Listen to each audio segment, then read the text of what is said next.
আউযুবিল্লাহি মিনাশ শাইতানির রাজিম বিসমিল্লাহির রহমানির রহিম। আশা করি সকলেই ভালো আছো। এসএসসি পরীক্ষার্থীরা, আর মাত্র 73 দিন পরে তোমাদের পরীক্ষা অনুষ্ঠিত হবে ইনশাআল্লাহ, যদি সবকিছু ঠিকঠাক থাকে। তো আমি তোমাদের কথা চিন্তা করে এখন থেকে ভাবছি যে নিয়মিত তোমাদের গণিত, ফিজিক্স এবং কেমিস্ট্রির ক্লাসগুলা দিব। তো সেই ধারাবাহিকতায় আজকে আমি আমাদের এসএসসির পদার্থবিজ্ঞান বইয়ের চতুর্থ অধ্যায় কাজ, ক্ষমতা, শক্তি, এই অধ্যায় থেকে আমরা একটা সৃজনশীল নিয়ে আসছি। এই সৃজনশীলের সমাধান করার চেষ্টা করব। আমি প্রশ্নের মধ্যে আমি এখানে বোর্ডের মধ্যে উদ্দীপকটা লিখে রাখছি যে এই প্রশ্নটা আসছিল ঢাকা বোর্ড 23 সালে। ঢাকা বোর্ড 23 সালে এই প্রশ্নটা ঢাকা বোর্ড 23 সালে আসছিল। আমরা বোর্ডের প্রশ্নগুলা সমাধান করার চেষ্টা করলাম এবং প্রতিনিয়ত তোমাদেরকে এই বোর্ডের প্রশ্নের ভিডিও দেওয়ার চেষ্টা করব। দেখ, উদ্দীপকে বলা আছে যে তড়িৎ মোটরের ক্ষমতা। উদ্দীপকের মধ্যে দুইটা তড়িৎ মোটরের ক্ষমতা দেওয়া আছে, একটা পি মোটর আর একটা কিউ মোটর। পি মোটরের ক্ষমতা দেওয়া আছে 2.5 কিলোওয়াট আর কিউ মোটরের ক্ষমতা দেওয়া আছে 2.4 কিলোওয়াট। কে দা বোঝা কিলো আর ডাব্লিউ দা বোঝা কিলোওয়াট। আবার ট্যাঙ্কে পানি উঠানোর পর পি মোটর এর পানির বটল হলো 2000 কেজি আর কিউ মোটর যে পানি তুলে তার বটল হলো 2100 কেজি। আচ্ছা, পি মোটর যে ট্যাঙ্কির মধ্যে পানি তুলে তার উচ্চতা হলো 20 মিটার আর কিউ মোটর যে ট্যাঙ্কির মধ্যে পানি তুলে তার উচ্চতা হলো 15 মিটার। সময় লাগে 210 সেকেন্ড, তার লাগে 180 সেকেন্ড। আর অভিকর্ষ ত্বরণ দুটোরই সমান 9.8 মিটার পার সেকেন্ড স্কয়ার। এখন প্রশ্নের মধ্যে কি বলছে? প্রশ্নের মধ্যে বলছে উদ্দীপকের পি দ্বারা উঠানো বিভব শক্তি নির্ণয় করো। পানি ওঠানোর বিভব শক্তি নির্ণয় করো। তাহলে পি মোটর দ্বারা পানি উঠানোর বিভব শক্তি নির্ণয় করো। তো চলো আমরা অঙ্কটা শুরু করি। এর মধ্যে প্রশ্নের মধ্যে কি চাইছে? বিভব শক্তি। বিভব শক্তি, তাহলে বিভব শক্তির সূত্র আমরা জানি। বিভব শক্তির সূত্র আমরা জানি EP, potential energy, EP equal to M G H. এটা হলো আমাদের বিভব শক্তির সূত্র। আমাদের বিভব শক্তির সূত্র কি? EP equal to M G H. আচ্ছা, এখন উদ্দীপকের পি দ্বারা পানি ওঠানোর বিভব শক্তি নির্ণয় করো। আমি এটা মুছে ফেলি। আমাদের যেহেতু প্রশ্নের মধ্যে সেই বিভব শক্তি, এই কারণে আমরা বিভব শক্তির সূত্র লিখি। গ number,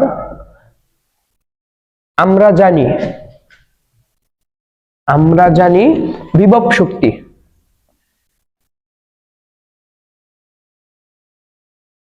E P equal two MGH. এখানে এম মানে হলো ভর আর জি হলো অভিকর্ষ ত্বরণ, এইচ হলো কি? উচ্চতা। আমরা এখানে দেই প্রথমে এম। এম মানে কি বলছিলাম? এম মানে ভর। এম, এই যে আমাদের প্রশ্নের মধ্যে যেহেতু বলছে যে পি মোটরের, তাহলে পির এই যে উঠানো পানির ভর কত কেজি? 2000 কেজি। তাহলে আমরা এম এর মান লিখবো 2000 KG.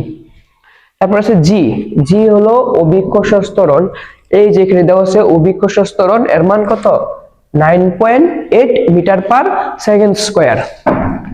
9.8 metre per second square.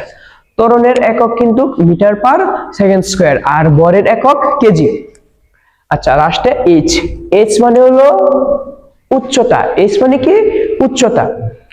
এই যে ট্যাঙ্কের উচ্চতা দেওয়া আছে কত? 20 মিটার। 20 মিটার। এখন আমরা এই মানগুলা এখানে অ্যাপ্লাই করে দেই। এই যে সমান দিলাম এম এর মান কিন্তু 2000। এখানে কি চিহ্ন? গুণ। জির মান 9.8 আর এইচ এর মান কত? 20। এখন এটা যদি আমরা গুণ করি তাহলে মান আসবে 3.92 × 10⁵। আর বিভব শক্তির একক হলো জুল। কাজের একক, বিভব শক্তির একক ইত্যাদির একক কি? জুল। জুল দিয়ে দিই, এটা আমাদের অ্যান্সার। আশা করি সকলেই বুঝতে পারছো। যদি কোনো কিছু না বুঝে থাকো তাহলে কমেন্ট বক্সে জানাও, আমি বুঝাই দেওয়ার চেষ্টা করব। ঘ নম্বর প্রশ্নের মধ্যে বলা আছে উদ্দীপকের কিউ অপেক্ষা পিই শ্রেয়, কর্মদক্ষতা বিবেচনায় মতামত ব্যক্ত করো। আচ্ছা, কিউ অপেক্ষা পি শ্রেয়। এখন শ্রেয় শব্দের কথা কি, শ্রেয় শব্দের মানে কি, এটা আমাদের সবার আগে বুঝতে হবে। শ্রেয় শব্দের অর্থ হলো ভালো, মানে কিউ অপেক্ষা পি ভালো। হ্যাঁ, কর্মদক্ষতা বিবেচনায় মতামত ব্যক্ত করো। কি বিবেচনায়? কর্মদক্ষতা বিবেচনায়। তাহলে আমাদের ঘ নম্বর প্রশ্নের মধ্যে চাইছিল বিভব শক্তি, আর এই প্রশ্নের মধ্যে চাইছে কর্মদক্ষতা। তাহলে সবার আগে আমাদের কর্মদক্ষতার সূত্র জানতে হবে। লিখি কর্মদক্ষতা। কর্মদক্ষতা, কর্মদক্ষতাটা আমরা সবসময় ইটা দিয়ে প্রকাশ করব। এই চিহ্নের নাম কি? ইটা। এই চিহ্নের নাম হলো ইটা, রস্যই টয়কারটা, ইটা। কর্মদক্ষতাটা আমরা সবসময় ইটা দিয়ে প্রকাশ করব। সূত্র হলো কার্যকর ক্ষমতা বাই প্রদত্ত ক্ষমতা। কার্যকর ক্ষমতা বাই প্রদত্ত ক্ষমতার সাথে 100% গুণ হবে। তাহলে কর্মদক্ষতার সূত্র কি? এটা ইকুয়াল টু কার্যকর ক্ষমতা বাই প্রদত্ত ক্ষমতা গুণ 100%। আচ্ছা, এখন কার্যকর ক্ষমতা কি আর প্রদত্ত ক্ষমতা কি? এখন আমরা মোটরসাইকেল চালাই, যে কিছু মোটরসাইকেলের ইঞ্জিন হলো 80 সিসি। 80 সিসি, 80 সিসি এটা হলো তার মোট ক্ষমতা। মানে 80 সিসি শব্দের অর্থ হলো একটা মোটরসাইকেল ঘন্টায় মানে সর্বোচ্চ বেগ 80 তুলতে পারবো। ঘন্টায় না, মানে সে সর্বোচ্চ বেগ 80 তুলতে পারবো। যদি কোনো মোটরসাইকেলের ক্ষমতা 150 সিসি থাকে, তাহলে সে সর্বোচ্চ 150 কিলোমিটার পার আওয়ার বেগ তুলতে পারবো। কিন্তু যেই মোটরসাইকেলের ক্ষমতা 80 সিসি, সে কিন্তু 80 কিলোমিটার পার আওয়ার গতি তুলতে পারে না। কিন্তু সে মনে করো সে 70 কিলোমিটার পার আওয়ার গতি তুলো, তাহলে এটা হলো তার মোট ক্ষমতা, আর সে কাজ করছে কত? 70। এই জিনিসটা হইলো কার্যকর ক্ষমতা। আর এই যে তার ইঞ্জিনের ভিতরে যে শক্তিটা ছিল এটা হলো 80, এটা হলো তার মোট ক্ষমতা, আর সে কাজ করছে কত? 70, এটা হলো কার্যকর ক্ষমতা। তাহলে আমাদের এখানে দুইটা মোটর দেওয়া আছে। পি মোটরের মোট ক্ষমতা দেওয়া আছে 2.5 কিলোওয়াট, আর কিউ মোটরের মোট ক্ষমতা দেওয়া আছে 2.4 কিলোওয়াট। তো চলো আমরা শুরু করি। আচ্ছা, এখানে আরেকটা জিনিস আছে, কার্যকর ক্ষমতা। এখন সবার আগে ক্ষমতা বের করতে হবে। তাহলে ক্ষমতার সূত্র আমরা কি জানি? ক্ষমতার সূত্র আমরা জানি P equal to W by T. এটা হলো ক্ষমতার সূত্র, P equal to W by T. W মানে হলো কাজ, আর টি মানে কি? টি মানে হলো সময়। তাহলে আচ্ছা, এখন আমরা কাজ করা শুরু করি। এখানে কিন্তু আমাদের দুইটার কর্মদক্ষতা বের করতে হবে। একটা ইটা পির কর্মদক্ষতা বের করতে হবে, আবার একটা ইটার কিউর কর্মদক্ষতা বের করতে হবে। বের করার পর আমাদের দেখাইতে হইব যে কিউর তুলনায় পি ভালো। সেটা মুছে দেই।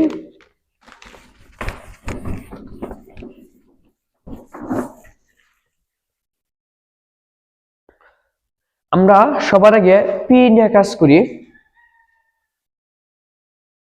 এখানে লিখি পি মোটরের ক্ষেত্রে, পি মোটরের ক্ষেত্রে। তাহলে কর্মদক্ষতা সূত্র আমরা একটু আগে লিখছিলাম, ইটা ইকুয়াল টু কার্যকর ক্ষমতা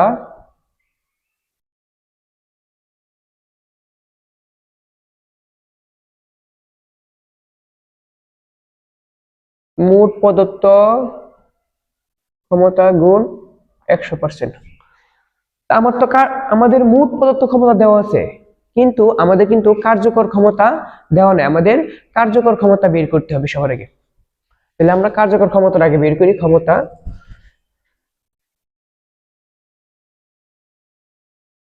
পি মোটর ক্ষেত্রে ক্ষমতা আগে বের করি, বা ক্ষমতা ক্ষমতা ক্ষমতাটা আমরা সবসময় পি দিয়ে প্রকাশ করব। আর যেহেতু পি মোটরের ক্ষমতা বের করতেছি, কারণে পি পি। তাহলে ক্ষমতার সূত্র কি ছিল? W by T. এটা ক্ষমতার সূত্র, ক্ষমতা P equal to W by টি।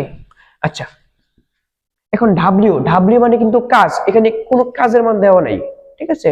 কিন্তু ডাব্লিউর একটা সূত্র আছে, কাজের সূত্র, আমরা জানি কি? F S. এখন এফ মানে হলো বল, বলও দেওয়া নাই। এফ এর একটা সূত্র আছে, এফ ইকুয়াল টু, আচ্ছা আমরা এত ঝামেলা না করে আসলে লেখা নেই। কাজের একটা সূত্র আছে এম জি এইচ, ডাব্লিউর সূত্র হলো এম জি এইচ। তাহলে ডাব্লিউ বলতে আমরা কি লিখতে পারি? এম জি এইচ, আর নিচে কি আছে? টি আছে। সমান সমান দিলাম। এম, এম মানে ভর, তাহলে ভর কত ছিল? পি মোটরের ভর ছিল 2000 কেজি, মানে পানির ভর ছিল 2000।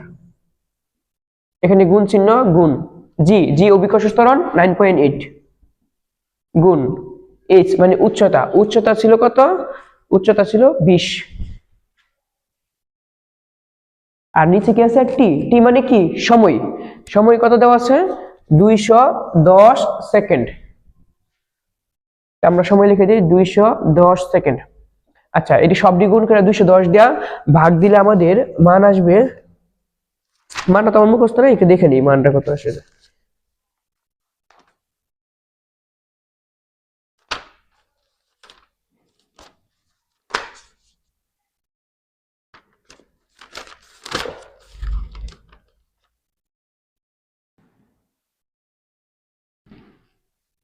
মান আসে 1866.67 ওয়াট। 1866.67 ওয়াট। এখন ওয়াট কেন? কারণ ক্ষমতার একক কি? ওয়াট। ক্ষমতার একক ওয়াট। আচ্ছা, তাহলে আমরা পি ক্ষমতা বের করছি 1866.67 ওয়াট। এখন আমরা পি মোটরের কার্যকর ক্ষমতা বের করে ফেলি, সেটা আমাদের কিন্তু মুছে ফেলতে হবে।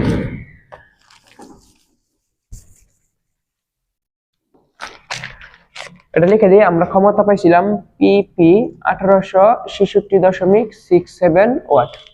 আচ্ছা, এখন আমরা পি মোটরের কর্মদক্ষতা বের করি। অতএব কর্মদক্ষতা, কর্মদক্ষতা আমরা সবসময় এটা দিয়ে প্রকাশ করব। আর যেহেতু পি মোটরের কর্মদক্ষতা বের করব, এই কারণে এখানে একটা পি দিয়ে দিব। তাহলে সুতরাং আমি এই জায়গার মধ্যে লিখলাম না, এখানে কি আছে? উপরে কার্যকর ক্ষমতা। তাহলে কার্যকর ক্ষমতা আমরা কত পাইছি? 1866.67। আর নিচে আছে কি? মোট প্রদত্ত ক্ষমতা। তাহলে মোট প্রদত্ত ক্ষমতা কত? 2.5 কিলোওয়াট। এখন কিলোওয়াটের আমরা ওয়াটে কনভার্ট করব। এখানে দেখাই দিই, আমরা যদি পি এর মান দেওয়া আছে 2.5 কিলোওয়াট, এখন কিলোওয়াটটা কিসে কনভার্ট করতে হবে? ওয়াটে, কারণ ক্ষমতার একক আমরা জানি কি? ওয়াট। আচ্ছা, সমান দিলাম 2.5। এখন এই এখানে যদি আমি 1000 দিয়ে গুণ দেই, তাহলে এটা হয়ে যাবে কিলোওয়াট। তখন হবে 2500 কিলোওয়াটে। ওয়াটে কনভার্ট করতে গেলে আমাদের কি করতে হবে? 1000 দিয়ে গুণ দিতে হবে 2500 ওয়াট। কারণ আমরা জানি 1 কিলোওয়াট সমান 1000 ওয়াট। তাহলে মোট প্রদত্ত ক্ষমতা আমরা কত পাইছি? 2500 ওয়াট। 2500 ওয়াট। আর সাথে একটা কি গুণ থাকে? 100% গুণ থাকে, 100%। আচ্ছা, এখন এটা উপরের গুলা গুণ কইরা এই 2500 দিয়ে ভাগ দিলে আমাদের মান আসবে হলো 74.67। আর এই যে পার্সেন্ট, এই পার্সেন্ট আসে। ঠিক সেম একইভাবে আমরা এখন কিউ মোটরের সবার আগে ক্ষমতা বের করব, তারপরে আমরা কিউ মোটরের কর্মদক্ষতা বের করব। তো চলো শুরু করি। এটা কিন্তু মনে রাখতে হবে যে আমাদের পি মোটরের কর্মদক্ষতা ছিল 74.67 ওয়াট।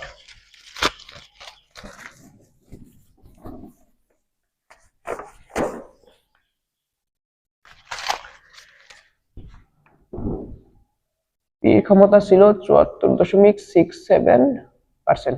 আচ্ছা, এখন আবার কিউ মোটরের ক্ষেত্রে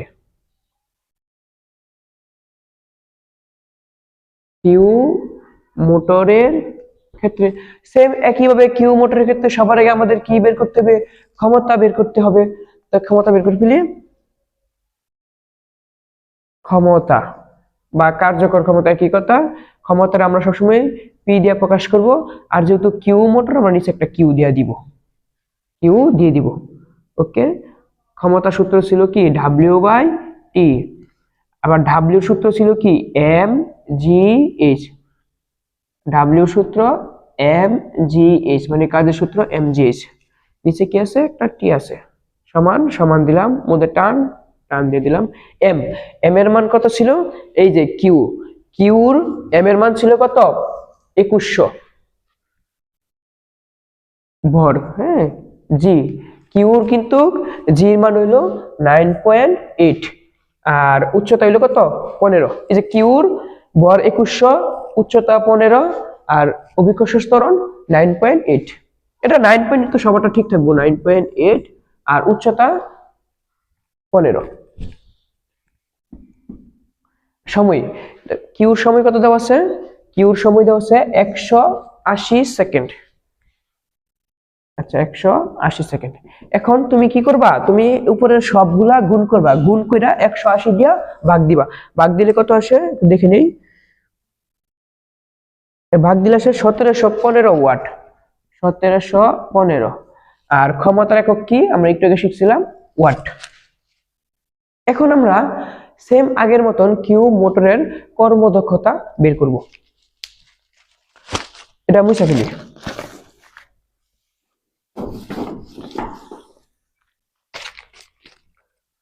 কর্মদক্ষতা আমরা এটা দিয়ে প্রকাশ করি, আর যেহেতু কিউ মোটর। আচ্ছা, তাহলে কর্মদক্ষতা সূত্র উপরে কি? কার্যকর ক্ষমতা আমরা একটু আগে পাইছিলাম কত? 1715। আর মোট প্রদত্ত ক্ষমতা কত দেওয়া আছে? কিউর মান দেওয়া আছে 2.4 কিলোওয়াট। তাইলে কিলোওয়াটটা কিসে কনভার্ট করতে হবে? ওয়াটে রূপান্তর করতে হবে। তাহলে 2.4 দিলাম, আর এর সাথে কি গুণ দিতে হবে? 1000 গুণ দিলে এটা ওয়াট হয়ে যাবে, 2400 ওয়াট।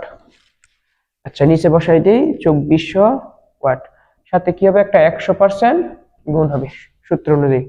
এখন 1715 আর 100 গুণ কইরা তারপর 2400 দিয়ে যদি ভাগ দাও, তাহলে মান আসবে